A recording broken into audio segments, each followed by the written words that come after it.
So, as this is one of those topics where it's hard to know exactly where to start because there's so much to talk about.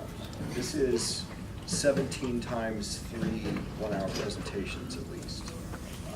And so trying to talk about this topic broadly is a frustration. I've done it several times and it's not difficult to do, but trying to hook into a specific audience sometimes is rough. When we talk about this at the highest level, this is not new. This is a long time coming as far as the development and different initiatives at the UN to try to think about societal issues, governmental issues, clean environment issues that make this very limited, small planet, smaller than we think, exist and be maintainable and sustainable for a very long time. Or we can just give up and fly to another planet. If anyone has any ideas on that one, we could just do that tomorrow. But obviously, I think this is a problem. So, at least in the meantime, while Elon Musk is trying to figure out the other piece of that, maybe we should focus on trying to make this a place we can be for a little while. My background, I don't know if it's typical or atypical for someone who has these sorts of interests. I'm not a granola greenie. I'm a very practical person from the point of view of sustainability. I come at this from a sustainable resources and lean systems thinking approach. There's a lot of science here. There's a lot of behavioral, social, ethical issues as well. So it's the most interesting topic because it is the widest variety of topics that all come together in one spot. I think management is an interesting discipline for this, generally because it takes the most esoteric of the psychology topics and human motivation and human behavior issues all the way to the most logical of optimization topics, the most technical issues, and brings them kind of all under maybe a systems thinking tool set that allows us to try to make progress as much as possible. And that's a real interesting challenge. I came at this through, well, I don't know, I think I have a slide coming up. I think it was a book I was reading in high school for some assignment. That happens sometimes. And there it is. I had to do a multi-book research English literature thing on Kurt Vonnegut, and I read this sentence, and I went, wow. It just struck me in just the right way, or the wrong way, or the right way. And not realizing that the little yeasties are killing themselves by gobbling up all the resources that are all around them. And even though they're doing great things for us, potentially, if we like champagne or beer or other related beverages, that in fact they were killing themselves in the process. And so that was one of my early hooks into thinking about this from a systems point of view. I did not know at that point in high school that I was going to be an industrial engineer for any reason whatsoever, or think about this systems thinking thing in any way whatsoever. I thought I was going to be an electrical engineer who designed electronic instruments, musical instruments. I really was convinced for a long time that that was my life. And it's not ever going to happen. I was not, sitting in a lab was not a happy place. So, for the students, this was originally designed for students a little more so than sustainability task force committee members and affiliated folks. What's your, have you looked ahead? Did you go look up the UN's 17 Sustainable Development Goals before coming? You didn't have to do that? I've seen them. So what class are you kind of going for? For those of you taking notes. I'm a philosophy major, but global challenges currently, Okay. we're actually looking at this stuff quite a bit. Okay, good. Everyone else is here for pizza? Purple and blue. For what? Oh, uh-oh.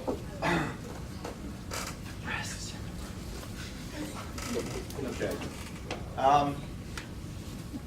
So, since you've looked at it, I don't want to ask you, but and since you're not participating in reporting, anyone else want to give your best definition of what we want to call sustainability?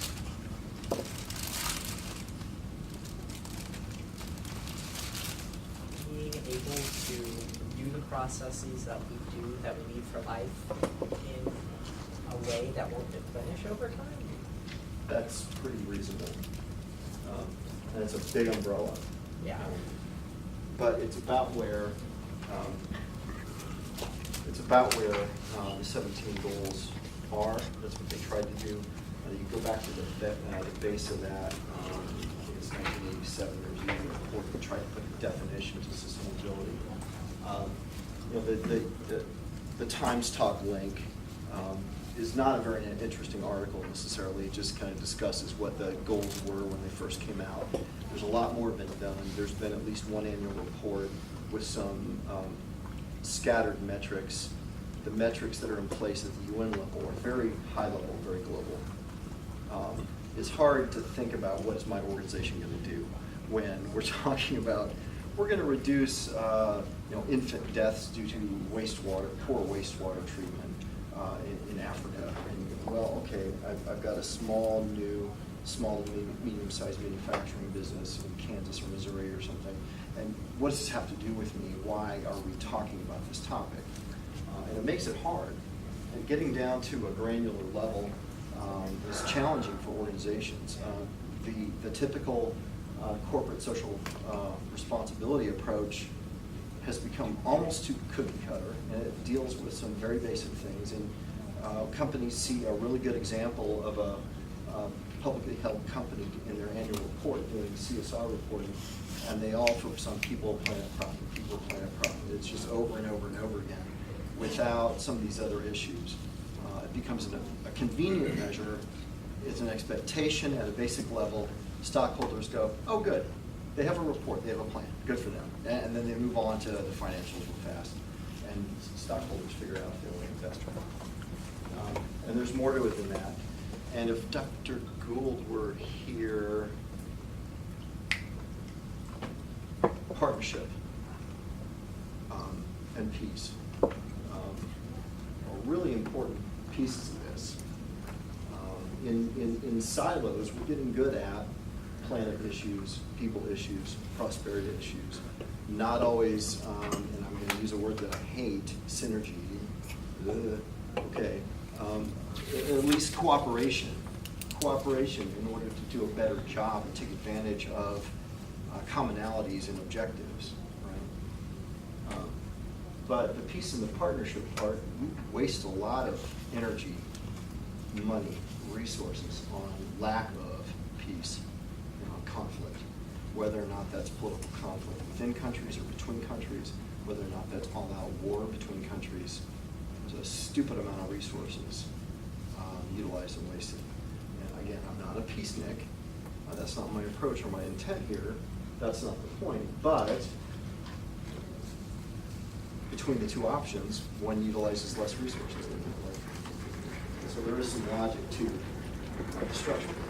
And thinking about it from a partnership point of view, maybe doesn't get the attention it deserves. It's easier to put some of these other metrics in place and tangibly measure them, especially in second, third world countries that have a lot of challenges. And again, there's only a couple slides in here where I really want to just kind of list out all of these 17 goals and objectives. Looking at the high-level metrics across countries, again, is hard for individuals or for companies and organizations to think about. But you can drive down and look at sub-metrics. There are, at the conference I was just at, consulting firms that you can gladly hire, and they will help you do these things and do these things for you, which is another jaded comment on my part that these things are popping up so quickly, but it is a skill set that's hard and that some organizations struggle with and need help with. So for those of you that have this bent and are looking for a consulting career, that might be a way to get a good job and help companies and maybe stay focused on a moral compass that you might have as well. So I wish we had time, again, as I was mentioning a little bit ago, this is 17 hours times 3, probably, to talk about all this and maybe the detail it deserves. I don't know that there's a great way to focus in on any one. I'm going to try a little bit to focus on maybe what 4D State, the direction that we might be able to take. I've been thinking about this for days and days and days and was locked up on how to really go about this. So for our organization, maybe, where can we make an impact? How can we make an impact? I've kind of adopted, or I've been adopted by Dr. Faber as a honorary faculty member over the College of Arts, Humanities, and Social Sciences. I'm kind of interim sort of sustainability task force chair until I can find someone else who can really do this full time. The fact of the matter, even on campus here, is that sustainability is hard. When you're talking about higher education, there's a lot of silos, and not all of them necessarily play nice in the sandbox together. There's conflict between faculty and administration on any number of issues, much less faculty that just put their nose to the grindstone, do their jobs. And when they do that, they don't necessarily cooperate and get those partnership opportunities for cross-discipline research or cross-discipline student opportunities and such.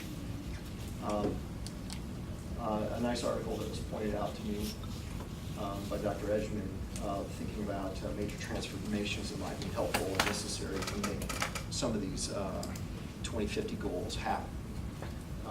And so I don't know if I guess this is being put on not to tape, but digital storage device.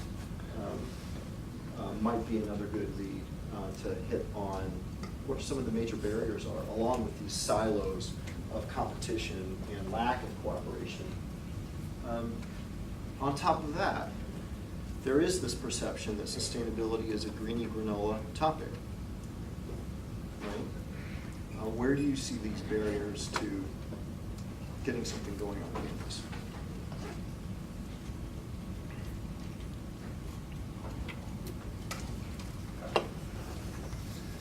I would say the political climate, to the degree that it seems like Republicans seem to be trying to turn efforts around for sustainability, and we're such a strongly Republican area.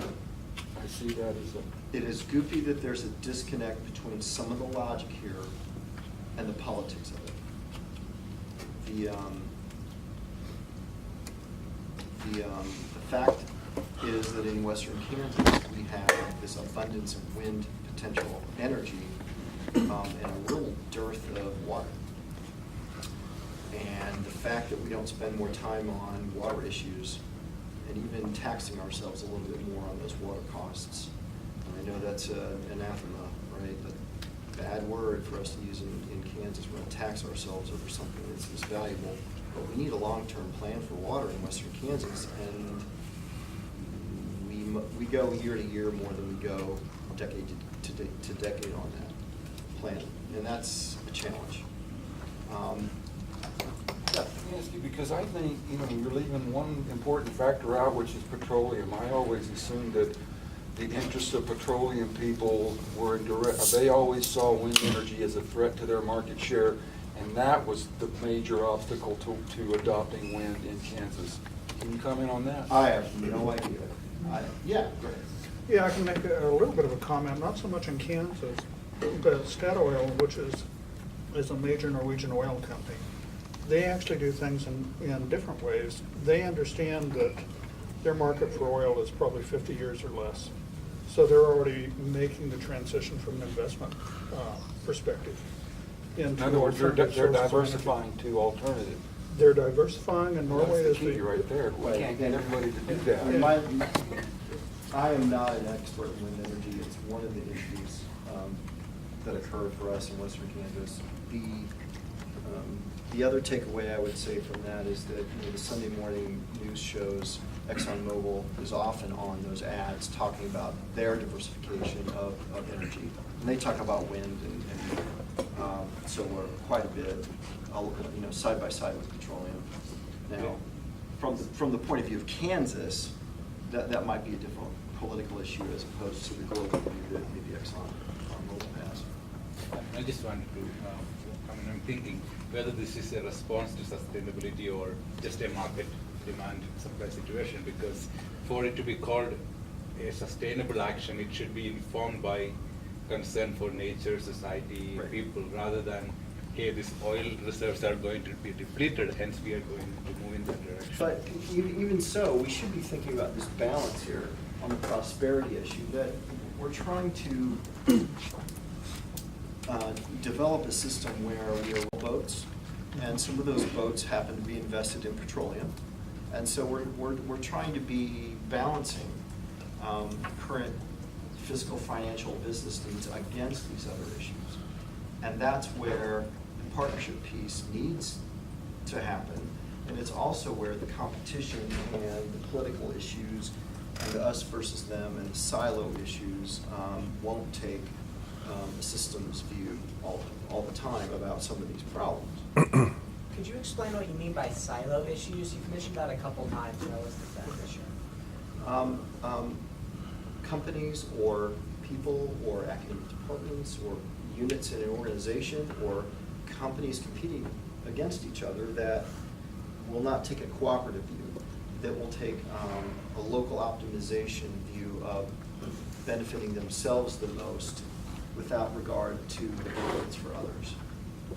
So in organizational structures, we talk about a siloed approach being the marketing people won't talk to the accounting people, won't talk to the manufacturing people, won't talk to the customer service people, and they try to develop a product or a service that's going to be a benefit to the customers, but they're all trying to optimize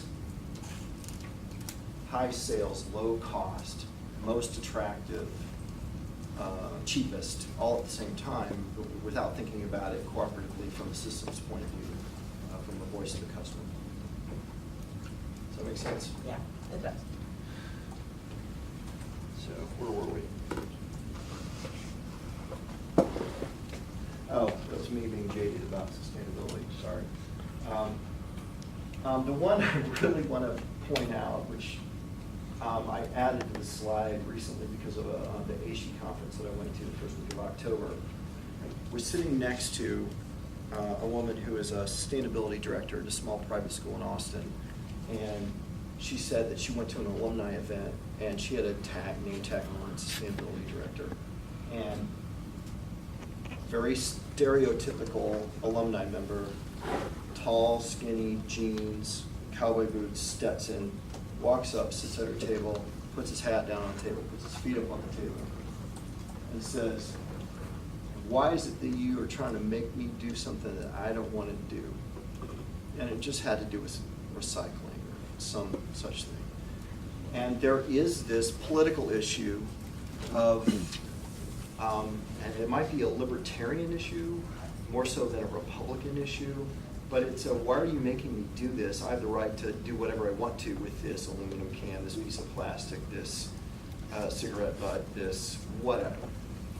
And there is that barrier or objective, not a barrier or obstacle to some of this. It's a mindset issue sometimes, not for every human being.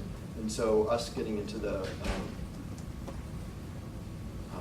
game of trying to stereotype people who are opposed to sustainability are going to be falling into that same trap also, and that's probably not a good plan.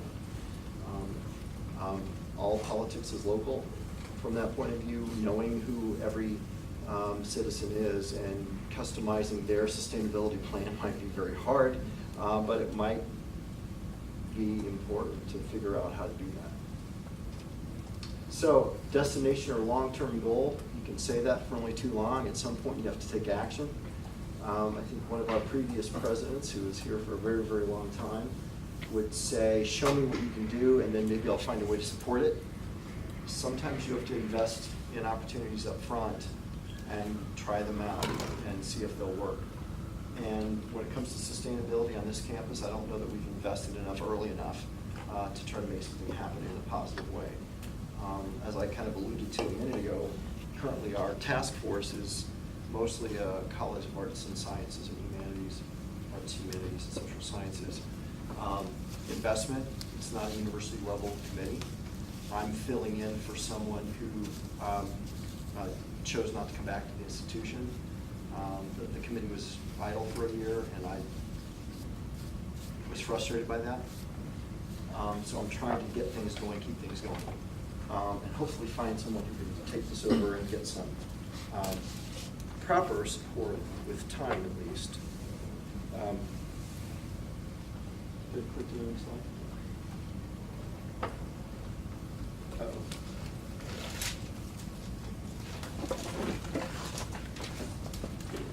Try it again. It's locking up on me. Okay, that's okay. I just clicked the arrow. Sounded kind of familiar. I don't know.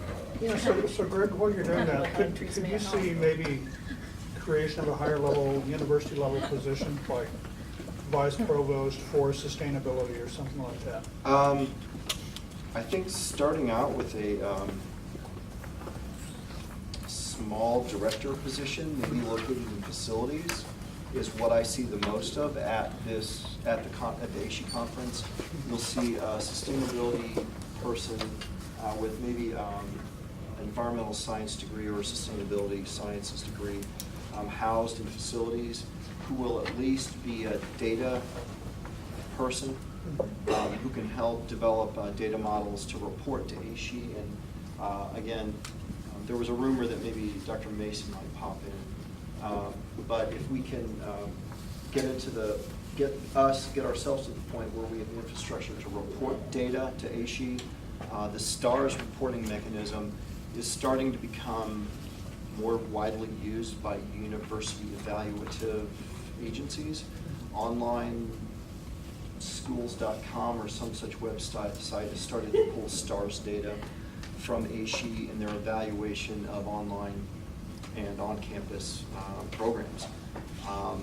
Princeton Review already does. I don't think that we're in that, Fort Hays is necessarily in that same strata of evaluation as Princeton Review, but as onlineschools.com does it, there was a booth and a petition going on that U.S. News and World Report should be adding the STARS data to their evaluation of universities, and right now we do hang our hat on U.S. News and World Report rankings. So that would be a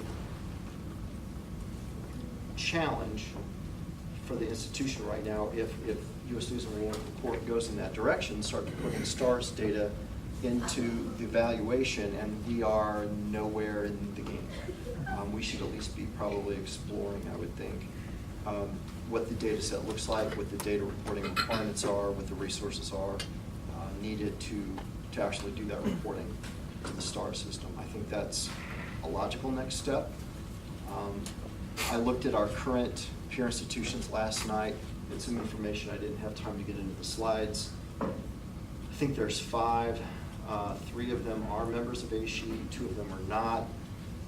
One that's not had 3-year-old information on their sustainability page. One that has up-to-date and an active action plan for sustainability, and then the other 3 had mixed information.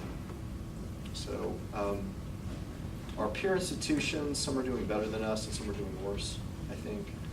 The vast majority of the folks I met at ASHE were sustainability campus directors.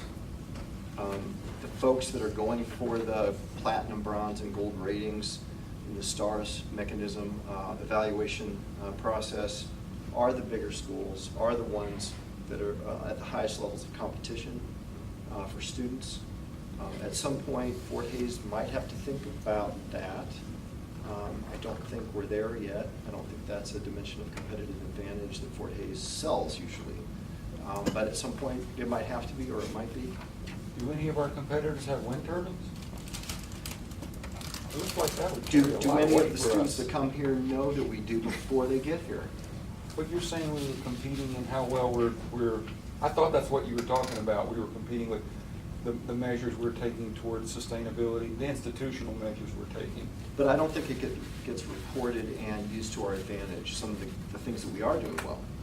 Well, yeah, I mean, so we must have the lowest carbon footprint of any, even the large universities, I would think, with our wind turbines. So Nobody else has them. yes and no. I think from what I know and a quick scan of some of the measures, one of the disadvantages that we have is our isolation and the fact that it takes a lot of transportation costs to get goods and services to Hays, Kansas. Well, that's not Even our though- fault. Pardon? We can't, we can't move our location. Correct, but that, it's still They a shouldn't hold metric. that against us. But it's still, it's just like UMKC can't control the fact that they're a commuter school in downtown Kansas City. They have a lot of commuter students, and their carbon footprint is representative of students driving to campus every day.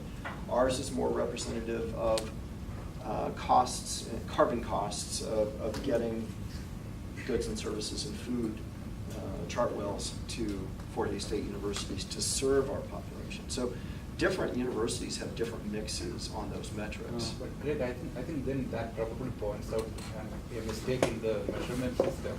Yeah, As you we need said, to I control mean, for those it's factors not somehow. our, it should not be our fault. I mean, It's not a valid comparison. and we are serving a social cause, so we are contributing to the society's sustainability by having a campus in the middle of nowhere by. Okay, I don't disagree with you. Okay. However, we do exist here, and there are universities that are finding better ways to source food locally and reduce their carbon footprint even when they are isolated. So there are ways to improve that particular metric. And there are also social sustainability metrics that go along with local sourcing, not just environmental and carbon footprint issues. And so the measurements that are in place are pretty comprehensive, and they take all of these issues into consideration. But you'll get dinged for choices that might be better. Rick, sorry, I have to run to one more meeting, but did you let everyone know we have a sustainability certificate? Not yet. Okay. I will remind them. Okay. And a concentration on the BGS degree. Yes, exactly, right, all right. Also, if I may, in Dr. Weisenborn's defense, because I love devil's advocate, because of our location and because of and many other factors, there's not a lot of recycling opportunities. We think we're recycling. Where is it going? We know, for example, that the paper is being recycled. So if it's, I don't know, on campus, but in the community, we have the ability to do that. I know for a fact that this is not getting recycled. Where's it going? It has nowhere to go. So our remote location does not give us access to markets to even recycle, let alone buy produce and milk and things that are produced locally. So these are things that they may ding us, but we can fix them. They're not unfixable. I mean, yes, our location has, but we can have an impact on that in a positive way. So yes, we have wind turbines. The university also uses, on average, less water. President Hammond was very good at using water conservation, and we did do some paper recycling, but there's more we can do. It would pay for itself as well, which is one of the bullet points. So here's how they handle it in Denmark. The deposit on this is about 30 cents. Correct. And so they have something like an 89% return rate. In Michigan and New York and Vermont, some other states are California. continuing to do that deposit approach. So with one of the pushbacks against sustainability being cost, I think what I see a lot of times is that the cost that is looked at is the immediate cost it's going to take to implement one of these sustainability goals. How much data and factoring go into the long-term overall benefits, and does that ever factor into making the immediate cost numbers look And more that's where these positive? consultants are going to make their money, is thinking about this as more than a VP of finance level decision-making process, by looking at social costs and trying to bake in other decision-making factors that are not just dollars and cents. There are benefits, there are social benefits, there's environmental benefits, and then figuring out the value of those becomes a metrics challenge at local levels. But isn't there even at some levels a dollar and cents positive eventually, or I mean, have any of the stats that people have discovered shown that there is profit in sustainable things eventually, that it will grow into? In pockets, yeah. I had so at the conference, I walked around the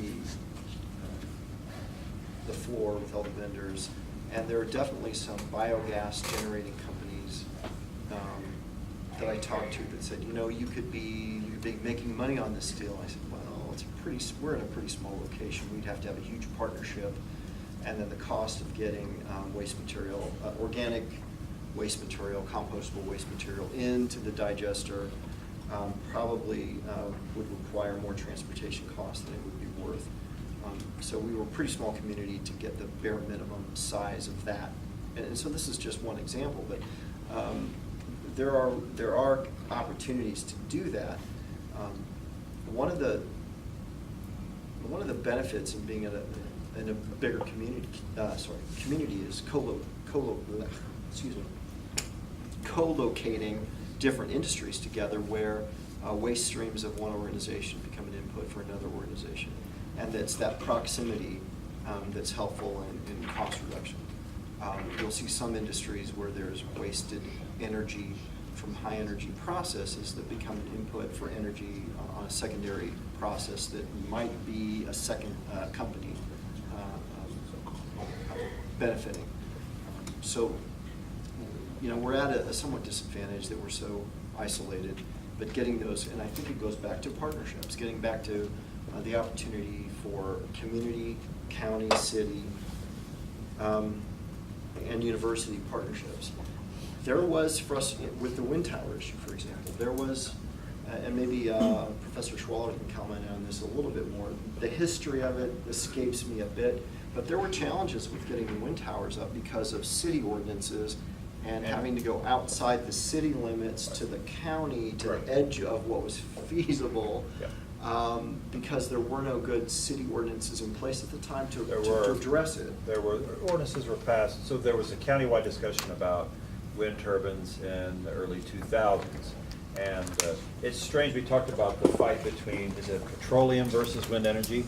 No, it's landowners and irrational fear about wind turbines. Because a lease is a lease. It doesn't matter whether you have an oil lease or a wind turbine. It's generating you money if it's on your property. So there were those who said they just didn't want the wind turbines in the county. So the city... Why? What was the reason they gave? Again, irrational reasons. It kills birds, it creates noises, they're unattractive, it'll kill cattle. It Aesthetics. breeding There patterns. was- And there you was believe that's the the not real in my reason? backyard That's the part. real reason they're against them, or that's what they're just saying? They There's said another that, reason I was here and I went through that process. Yeah, they believed it, and of course now some of them have wind leases, so they're okay with it. But, so the city had to respond as well, because if the county had an ordinance regarding, or a law rather, regarding a wind turbine, so did the city. And through some quirk, the city also has a 2-mile radius around city limits. There's just not wind turbines within the city limits, which people don't want. It's another story. It also then covered 2 miles, and unfortunately, even though the university has property that's not within the city limits, and in fact it's state property, it's still covered by this, and it was within the 2-mile radius, so that's why they had to be located. It took a long time for the university to actually then secure a lease. Not on the university's fault, they just ran it through a lot of local red tape. Yeah. With the windmills, have they done any, like I often hear in classes that, we benefit a great deal from having the windmills that reduces costs and everything. Have they looked at how much it initially costs to put in the windmills versus? Those numbers are known. I don't have them memorized. Okay, but they I are went paid asking for. for it at some point years ago, and I think I mistimed my request, and I got pushed to a subordinate who was too busy to answer my email. And this is like 5 years ago, and I've not doubled back on it. But there's many, many years of ROI evaluation opportunity on that. And it's still my understanding that it's trending toward positive. The other unique thing that we do that you might not realize is the peak shaving that occurs in August usually. We'll run short-term gas generators to provide electricity to campus. It lowers the need, right, for energy coming in from the grid, and it lowers the overall energy rate that we pay all year round. So, there's other tweaky things that maybe waste a little energy but save us on cost long term. And then the wind energy helps defray that broadly, generally, across longer periods of time. But as long as the wind stays blowing in western Kansas, and climate change, man-made or not, occurs or doesn't occur, and as long as it doesn't impact wind patterns, it's probably a good thing. I mean, thinking another way, you know, education itself is sustainable, right? I mean, if you think about the societal good, different universities may be offering different kinds of courses, different orientation to the courses, you know, the ethical side of teaching. So, I mean, we could, does this measurement that you're talking about include, you know, the course content or the overall orientation, or whether there are sustainability-focused programs in the university And in measuring, because that's part of that STARS measurement system, and I haven't had the time to dig into the details. That's like my next step, really, if this is me and just a handful of faculty members of this task force, that's probably the next direction. We left the conversation at the end of May with the likelihood that we need some subcommittees. We need a subcommittee that focuses on curriculum, a subcommittee that focuses on campus issues and practical infrastructure issues, and we definitely need some partnership-related issues with students, experiential learning, and community projects at a minimum. Have not had a chance to get that committee together this year. I mean, everyone's busy, and this is one more thing added to what I'm trying to do. So after this meeting at ASHE, that's kind of a next step, is getting the committee together again and trying to talk about a long-term plan. Obviously, I think everyone knows Earth Day is in April, so kind of aiming at something that would be, again, at a minimum, something a little more recognizable on campus for April. Right?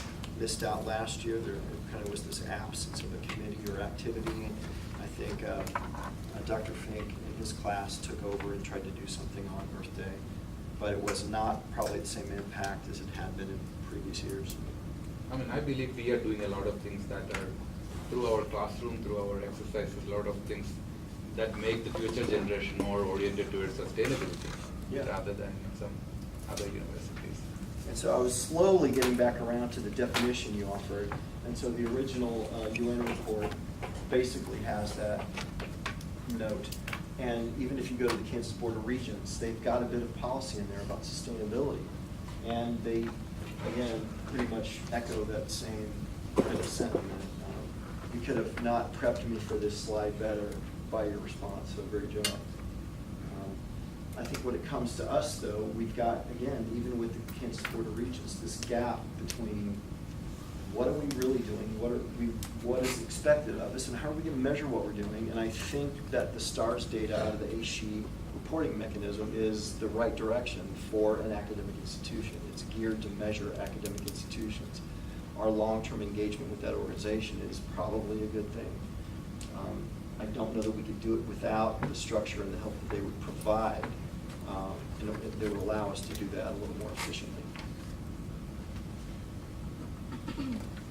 So the scope, hopefully, I'm hoping that we can get a little more of this into the strategic plan at a minimum. Goal 4 has a lot to do with infrastructure, and a lot of sustainability specifically have to do with infrastructure, water, energy, et cetera, right? Things that can be this combination of lean and green, which is maybe where some of my original interest came from. And then the goal 5 had to do with civic and global engagement, and the community is involved in planning for water, planning for waste, and all those same challenges. So that should be an ongoing conversation. And so both of those goals, at a minimum, I think, hit that. So where do we draw the line around the system? So one of the struggles I heard with the STARS reporting right now is that there are so many universities that have online presence. How do they take that into consideration when they're trying to report data to ASHE? What's that? University of Southern New Hampshire was at the conference, specifically asking questions. How do we measure ourselves when we have 100,000 students online? Okay, how do we think about carbon footprint? That was interesting to hear them ask that question at there was a little STARS reporting consulting session. And so for them at the current time, they're allowed to just draw the line around, the dotted line around the original campus. And if they can do at least get all that data together for an initial report submission without considering the online students, they were going to be happy, because it's still quite a lot of information and quite a lot of time and effort that has to go into the data reporting process. Any quality metric award that any company applies for requires resources to just write the report, collect the data, be a center for getting everyone communicating about what the objective is, having a communications plan. It takes extra organizational resources to participate in what amounts to some sort of award application. It's extra work, it's extra cost. So where's that going to come from then for the state university budget? That's a challenge. How are we going to make that happen if this is important to us?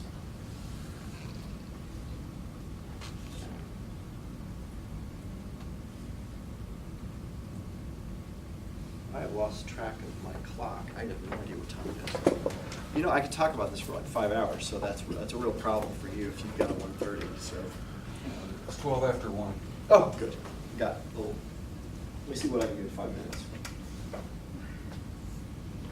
Still need to. So again, you know, the basics of this, if we think about a sustainability director that's housed in facilities, it goes back to one of my initial engagements with this topic, which is being lean and green as much as you can at the same time. Thinking about cost reduction from the point of view of waste elimination. It maybe ignores social issues, which is a little sad. Might ignore food and hunger initiatives and issues. Again, that's a committee that I'm on, but that would be sad to just throw that away. The basic tenets of lean systems thinking, just identifying waste and trying to eliminate it using tools that you know work. If we throw in environmental waste issues also, most of the time eliminating water waste, energy waste, gets lumped into cost savings just like some of these other wastes. And otherwise I can bore you with all these Lean Six Sigma tools, so I'm going to skip a lot of that. We should be keeping our eye on technology because that's also usually helpful. And one of the questions maybe for the president, for the Board of Regents might be, who's our audience, who's our customer, and are they paying attention to this issue? And maybe the answer is no. That'd be a sad answer, but maybe the answer is no. You know, do our customers, all the stakeholders that Fort Hays State University has, do they care if we're paying attention to sustainability issues? Students, legislators, companies that hire our graduates, employees, I'm missing some major stakeholders. Community. The community, thank you.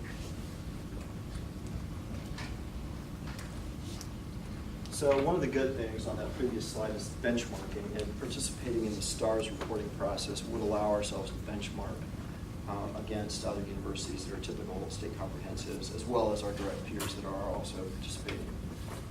So the one that I remember is Tarleton State is a member of ASHE, and the other two that I'm not remember. Again, I'm going to fast forward through this since we're running out of time. Lots of typical things that students and faculty and staff could be doing on their own. And some slides I forgot to delete for a different class that I gave part of this presentation to. There are some good tools out there. For those of you that are involved in undergraduate or graduate research, there's lots of great topics that hit these UN 17 Sustainable Development Directives goals, among others. This is such a short list compared to what we could be looking at. These are some typical ones that hit closer to some of the my organization, Institute of Industrial and Systems Engineers. There's lots of good optimization projects that look at transportation, location of food deserts, and then alternatives when grocery stores pull out of communities that are in blight. Where should we be setting up farmers markets and those sorts of topics? So location optimization decisions and things like that.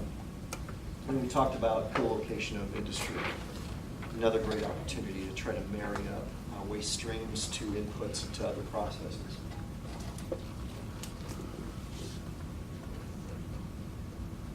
And sources from some of these ideas, these research ideas.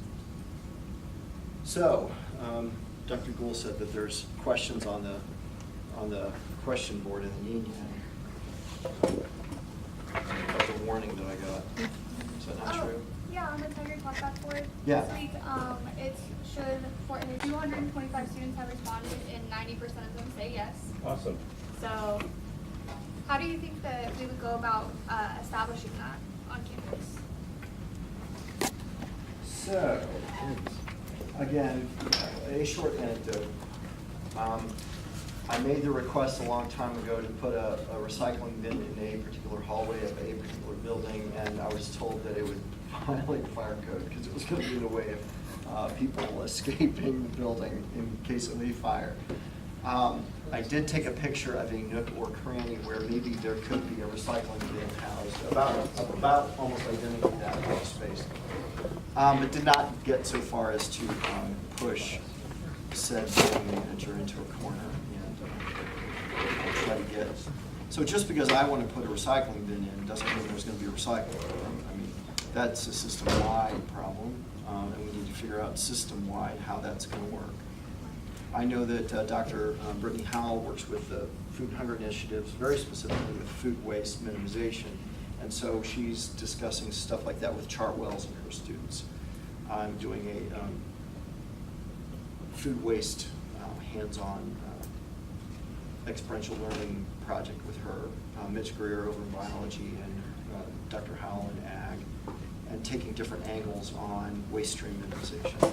My angle is lean systems. If we can divert food waste from the dump, that's less dollars that it requires us to put trash in the dump. And we can do something else with that food waste, like composting it.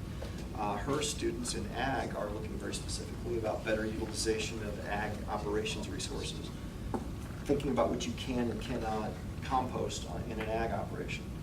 Her big reveal a couple weeks ago was unpiling a compost pile and showing that a heifer from last May that had died, got buried in the compost pile, was pretty much degraded by now.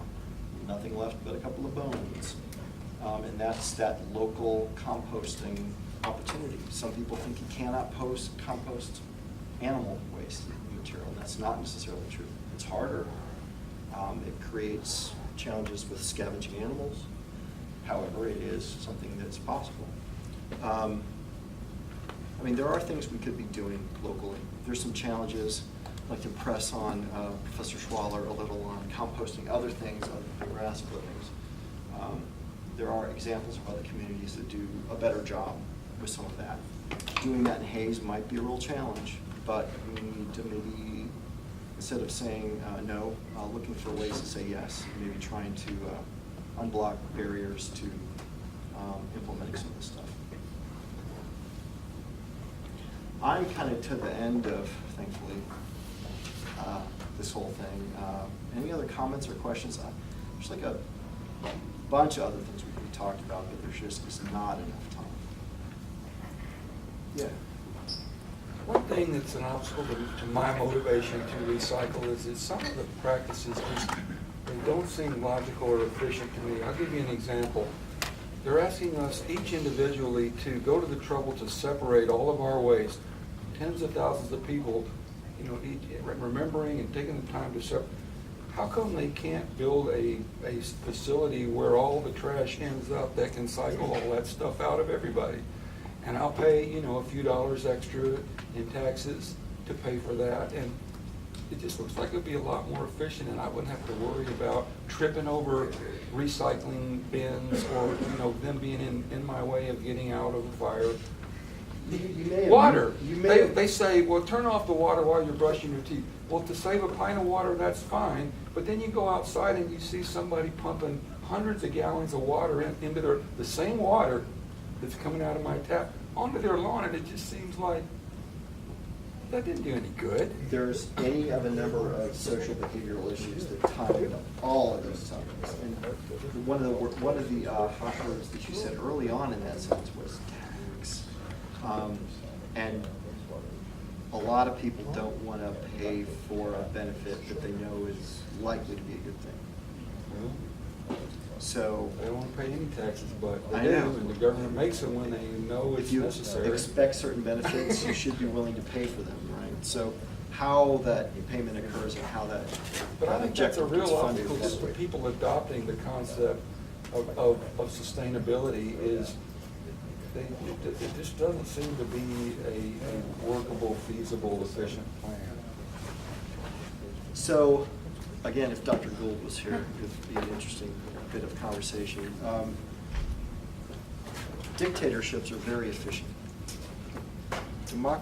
Democracies are very wasteful from the point of view of getting things done in a cost-effective manner sometimes. I mean, it's a dictatorship, but if it has to be done through democracy, then, yeah, we just We have to agree on people to how much vote. tax and what'll get done and who's gonna benefit from it, and it's hard. It's Well, hard we all to. benefit from that. I'm confused by Henry Schwaller's comment. Why is this not recyclable? Yeah, Why what is this not about being it? recycled? I think he must know something that we don't. I mean, know. you mean you're saying this is not recycled in What Hayes happens to that America? plastic bottle when it leaves? Goes in those blue bags. Here's a little hint. Because I Picked up. recycle. What this is made out I of? recycle plastic. Petroleum. Well, there is that element. But for about 2 years now, the major companies have not been recycling. And part of it is that we were doing what you wanted to do, Gary, and we were cleaning it. We were just, they call it single stream sourcing of recycles. And then China says, you know what, we don't want it anymore. So if China's the one that's taking our plastic and chopping it up and making carpet and other Yeah. things out of it, and now they're not doing it anymore, who's set up to do that here? And so with paper, it's easy, because you can take paper, you can make asphalt shingles. The uses, we have the ability, the mechanisms to do that. But when the price of oil dropped first, then that made this worthless. You can make it cheaper than you could recycling it. So that ties in with what you're saying.